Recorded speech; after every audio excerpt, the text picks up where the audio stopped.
오늘 아침에 일어나시는데 여러분들 어떠셨어요? 많이 피곤하시고 또 환절기라서 또 육체적으로 또 마음 혹은 여러 가지로 좀 피곤하고 힘들진 않습니까? 그런데 우리가 그러한 상황 속에서도 기쁨으로 혹은 의지를 갖고 일어나는 때가 있고요. 그저 민기적 우리의 그 침대 이불 속에서 벗어나지 못하는 때가 있어요.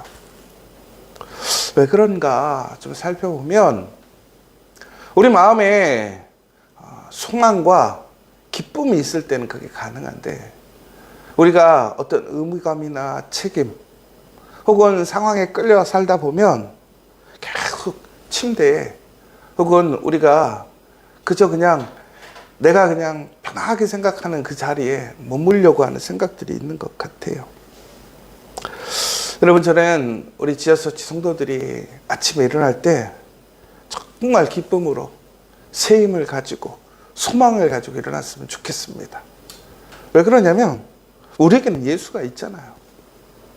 여러분, 암만 생각해도 안 되고 암만 생각해도 어렵고 우리 육체적으로 너무나 힘들고 피곤해도 우리가 나의 편안하고 따뜻한 자리를 박차고 일어날 수 있는 것, 무엇보다 이 새벽에 정말 옷을 입고 교회로 향하는 발걸음을 가지고 나올 수 있다는 것은 정말 우리에게는 소망이 있기 때문에 그래요. 여러분, 이 사순절 우리에게는 어찌 보면은 그 십자가라는 매우 부정적이고 암울하고 어찌 보면 모든 것을 포기하고 끝나버리는 것 같은 시간입니다. 우리의 상황들이 그럴 때가 있어요. 그런데도 불구하고 힘차게 기쁨으로 살아갈 수 있는 이유는 무엇입니까? 바로 이 십자가가 끝이 아니기 때문에 그렇죠. 이 십자가가 부활이고 생명이고 능력이고 또한 다시 회복이기 때문에 그렇지 않습니까? 여러분, 이 아침에 여러분들 그 마음에 십자가를 넘어서는 그 놀라운 하나님의 구원의 사랑, 은혜를 바라보시기 바랍니다. 그 십자가를 붙들고 십자가를 통해서 하나님의 놀라운 역사에 참여할 수 있는, 또한 하나님이 예정하시고 예비하신 놀라운 은혜로 나아가기를 원합니다. 여러분, 오늘 우리가 이렇게 사순절을 벌써 27일을 묵상하는 가운데 여러분들 이 사순절 기간 동안 무엇을 느끼시고 도전을 받으십니까? 내가 생각했던 십자가, 여러분, 그저 생활에 쫓겨서 사순절 그저 절기 때마다 오는 그저 의미 없는 하루하루가 아니라 이 사순절을 통해서 여러분의 십자가는 무엇입니까? 내 가정에서, 내가 일하고 있는 일터에서, 우리 공동체에서, 이 나라 민족을 위해 나의 십자가는 뭐냐 이거예요. 그저 내가 각오하고 작정하는 게 십자가가 아니라 정말 하나님이 원하시는 것, 하나님이 나를 이 자리에 세우신 것, 우리 가정에, 일터에, 무엇보다도 우리 지저처치에 나를 하나님의 거룩한 부름받은 사람으로, 예배자로 세우신 그 이유, 그 십자가가 무엇일까? 다시 얘기하자면 그 일은 쉬운 일이 아니고 편안한 일이 아니란 말이에요.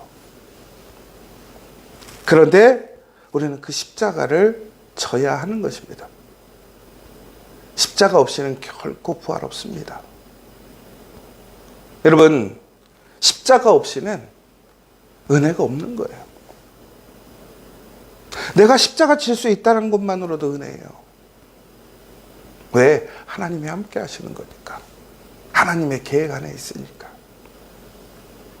그 자체는 힘들고 어려운 것이지만 내가 하나님과 함께 할 수 있다는 것, 하나님의 부름의 자리에 나아갈 수 있다는 것, 그 자리에 있다는 게 얼마나 큰 일입니까? 우리가 일을 할 때 그렇잖아요. 일할 때는 그렇게 하기 싫은데 막상 일을 하지 못하게 될 때는 그게 얼마나 중요하고 소중한 것인지를 알잖아요. 여러분, 오늘 우리가 십자가를 지고 가는 게 쉬운 사람이 어디 있겠습니까? 그 십자가를 위해 내가 헌신하고 포기하고 무엇보다도 고통을 감내해야 하는데 그거 즐겁게 생각할 사람이 어디 있냐 이거죠. 그러나 그 십자가만이 우리를 진정한 하나님의 사랑으로 그 놀라운 계획으로 인도하십니다. 여러분, 다시 한번 오늘 그 십자가에 순종하시기 바랍니다. 순종은 그 믿음으로 함께 나와서 정말 하나님의 놀라운 살리시는 역사, 또한 살아가는 역사를 일으키는 우리 성도들이 되어야 한다는 거예요.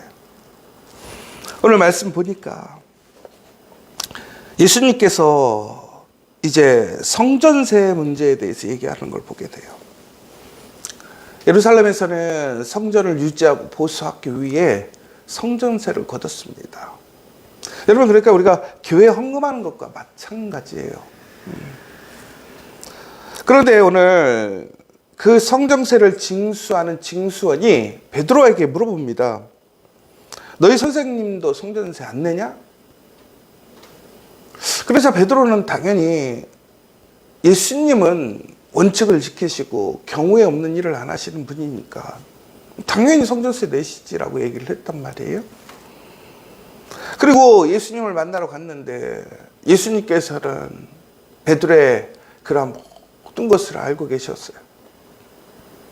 그러면서 얘기하시는 거잖아요. 왕이 세금을 거둘 때 누구에게 걷느냐라는 거예요. 여러분, 왕은 절대로 자기 자식들에게 걷지 않고 백성들에게 걷는다 이거죠. 그 자식은 세금을 낼 이유가 없는 거예요. 그런데 바로 거기서 무슨 얘기입니까? 하나님의 아들인 예수님은 성전세를 낼 이유가 없다는 거예요. 왜? 그것의 주인이니까. 그런데 오늘 베드로는 본인이 예수님에게 얘기했던 게 예수님은 하나님의 아들이고 그리스도이심을 고백했단 말이에요. 그런데 생각해 보니까 그저 세상에서 그 상황에서 자기도 모르게 어떤 불의한 이유가 아니라 그냥 합리적으로 예수님이 성전세 내지? 라고 얘기를 했단 말이에요. 그런데 거기에는 더 중요한 사실이 있었어요. 바로 그 가치, 본질이 뭐냐에 대한 질문이 있었던 거예요. 여러분, 그런데 우리는요, 가끔씩 무엇인가를 행할 때 그 본질과 가치를 우리는 잊어버리고 그 상황과 현실만을 보고 판단하고 이야기하고 행할 때가 있어요. 여러분, 우리가 매일매일 살아가면서 우리가 항상 기억해야 될 것은 그저 상황에 따르는 우리의 반응이 아니란 말이에요. 우리의 그 상황 속에서 우리의 삶이 무엇을 나타내야 되는가?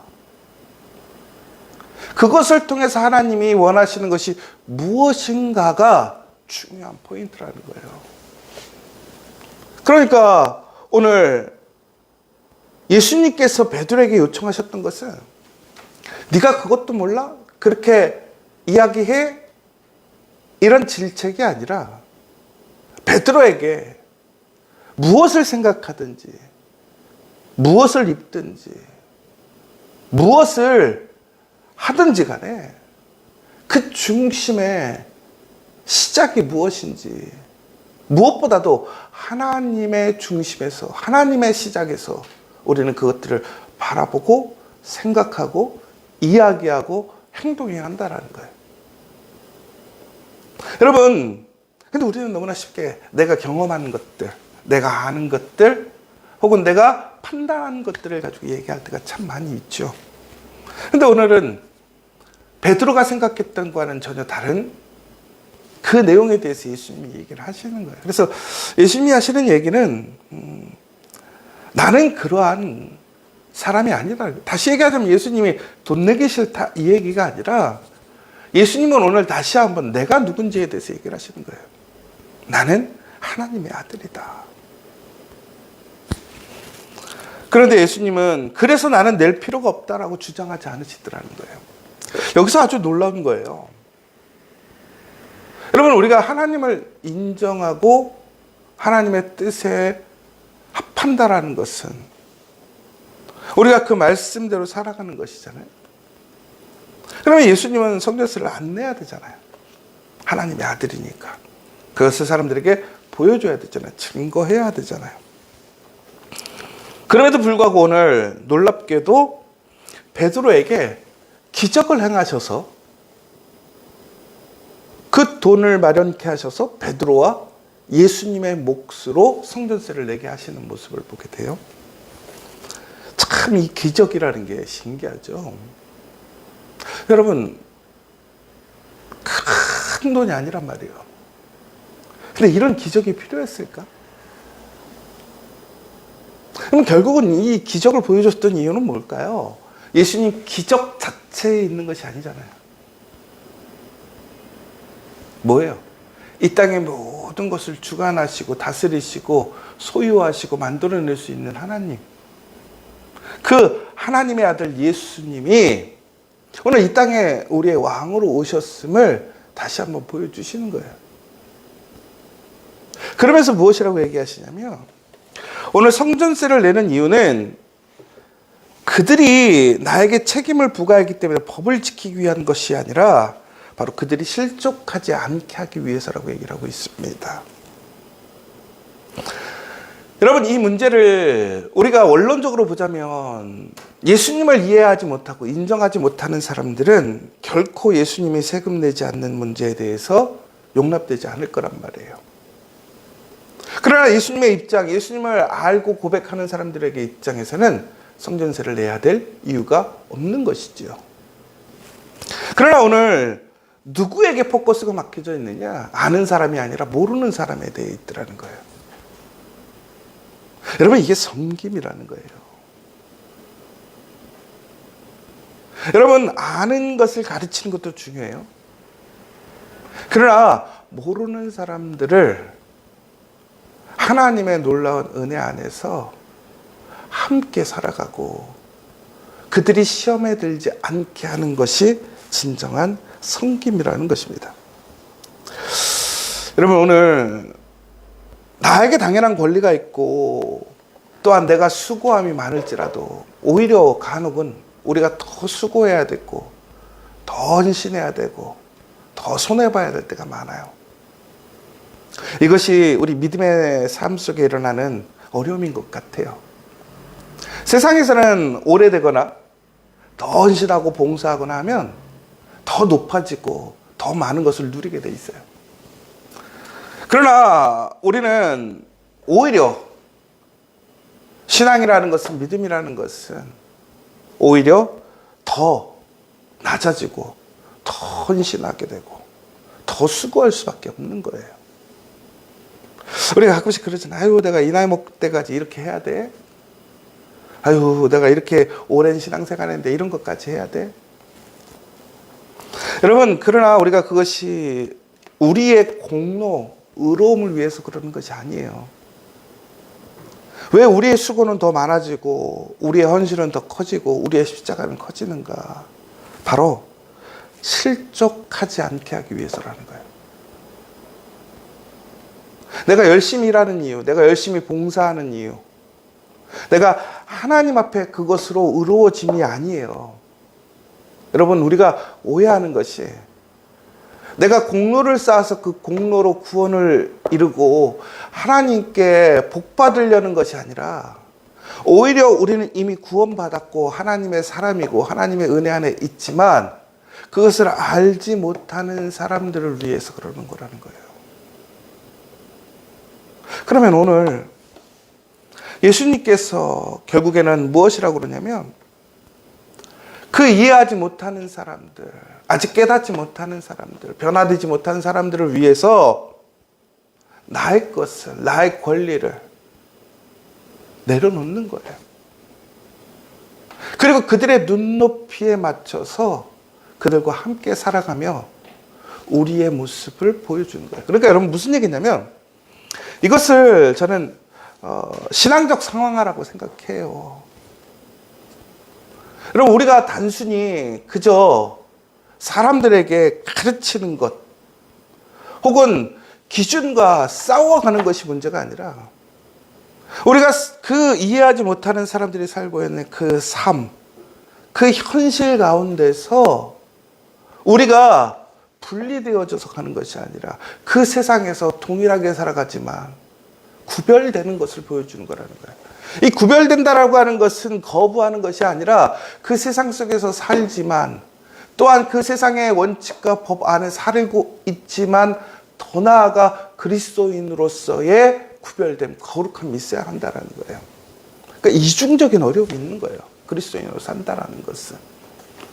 그러니까 그리스도인으로 살기 때문에 면제받는 것이 아니라 내가 책임을 회피하는 것이 아니라 오히려 내가 져야 될 책임을 지면서도 의무를 지면서도 그러나 더 나아가서는 신앙적인 거룩함, 그 믿음의 고백이 동시에 이어져야 하는 것이라는 것이죠.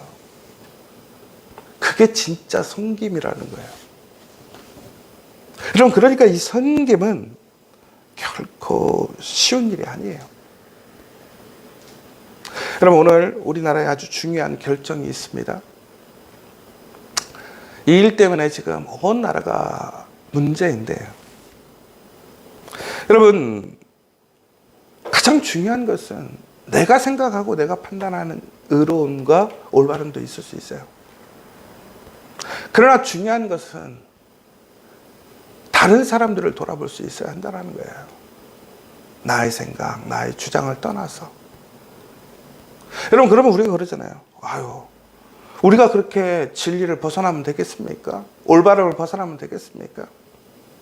그건 하나님께 맡기는 거예요. 하나님이 판단하실 거예요.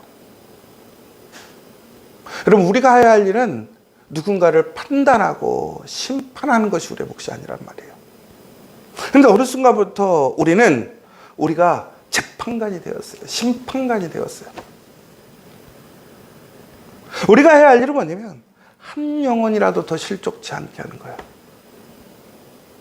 잃어버린 한 영혼이라도 더 살리는 것이 우리의 목적이 사명인데 오히려 우리는 지금 어떻게 하면 한 명이라도 더 죽일 것인가, 더 잘라낼 것인가에 관심이 있더라는 거예요. 여러분 어쩌면 그것이 맞아요. 그것이 오히려 공의와 정의를 실천하는 일이라고 생각할 수 있어요. 그럼 오늘 예수님은 우리에게 보여주시고 있잖아요. 더 나아가 예수님의 십자가가 그것을 증명하지 않습니까? 여러분 오늘 우리가 그 십자가를 회복하길 원합니다. 그 순종을 더 나아가서 그 한 영혼을 잃어버리지 않기 위해 실족하게 하지 않기 위해 애쓰는 우리가 되자라는 거예요. 한 생명의 영혼이 흔들리고 실족하게 되면 예수님의 십자가가 의미 없어지는 거예요. 예수님이 그 한 사람을 위해 십자가를 지신 거잖아요. 그러나 바로 그러할 때 우리에게는 그 십자가를 통한 섬김을 실천하게 될 때, 사랑하게 될 때에 놀라운 부활의 은혜로 이어지는 거예요. 여러분 그저 부활로 이어지는 게 아니에요. 오늘 이 시간 우리에게 가장 중요한 것이 무엇인가를 생각하는 하루가 되었으면 좋겠어요.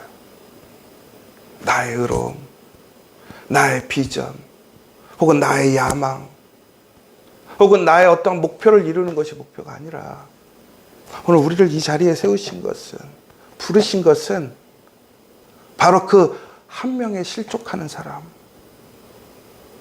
죽을 수밖에 없는 그 한 영혼을 위해 오늘 이 자리에 세우셨음을 기억하시고 오늘 여러분 우리의 모습이 실족하고 더 멀어지게 하는 모습이 아니라 오히려 감동이 되고 은혜가 되고 동기가 되어 더욱더 하나님께로, 하나님의 말씀의 자리로, 기도의 자리로, 예배의 자리로 이끌어갈 수 있는 그러한 진정한 섬김의 그 믿음의 사람들 되시기를 간절히 소망합니다. 이 시간 우리 함께 기도했으면 좋겠습니다. 여러분, 우리는 입술로는 하나님이 우리의 주인이시라고 얘기하지만 우리는 정말 그렇습니까? 오직 주님밖에 없다고 하지만 여러분 지금 그러십니까? 정말 우리가 기도하면 된다 생각하지만 주님을 붙들어야 우리가 이겨낼 수 있다고 얘기하지만 여러분들 그러십니까? 나의 생각, 현실적인 거, 세상적인 게 지금 먼저 아닙니까? 내가 더 중요하고 내 입장이 더 우선순위 아닙니까? 여러분, 그럼에도 실족치 않게 하는 것, 한 사람이 더 은혜 받게 하는 것, 힘이 되어주는 것, 격려가 되어주는 것, 우리 교회 안에 신앙생활 할 수 있도록 더 동기가 되고 소망이 되어줄 수 있는 그 모습이 이번 사순절을 통해 다시 우리 지저처치에서 회복되어지기를 원합니다. 여러분, 이것이 바로 예수님이 보여주신 섬김이에요.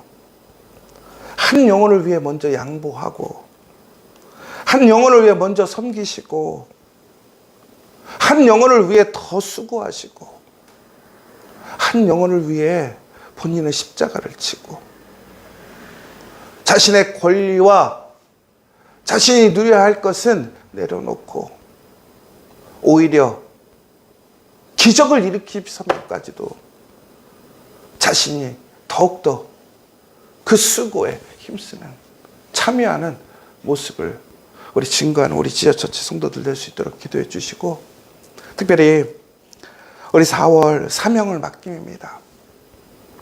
우리의 사명을 분별해야 합니다. 여러분, 최종적으로 여러분들 가정에 세우신 이유, 그 일터에 세우신 이유, 우리 지저처치의 신앙인으로 세우신 이유가 뭐냐 이거예요. 여러분, 이 사실 잃어버리면 안 돼요. 헷갈리면 안 돼요. 흔들리면 안 돼요. 오늘의 판단도 마찬가지예요. 오늘의 재판도 마찬가지예요. 여러분, 살리는 게 목적이에요. 증오하고 정죄하고 비판하는 게 아니라, 오늘 이 시간 정말 우리나라가 하나님의 은혜 안에서 정말 서로 용서하고, 정말 서로를, 나를 주장하기보다는 다른 사람을 인정하고, 더 나아가 그러한 모습에 내가 먼저 솔선수범하고 섬기는 우리 아름다운 믿음의 대한민국, 우리 성도들 될 수 있도록 기도해 주시고, 마지막으로 우리 모든 지체들 영혼간에 강건해서 이 사순절 기간 정말 예수님의 십자가로, 예수님의 이름으로 다시 살아나는 역사, 소망의 역사 일어날 수 있도록 기도해 주시면 좋겠습니다.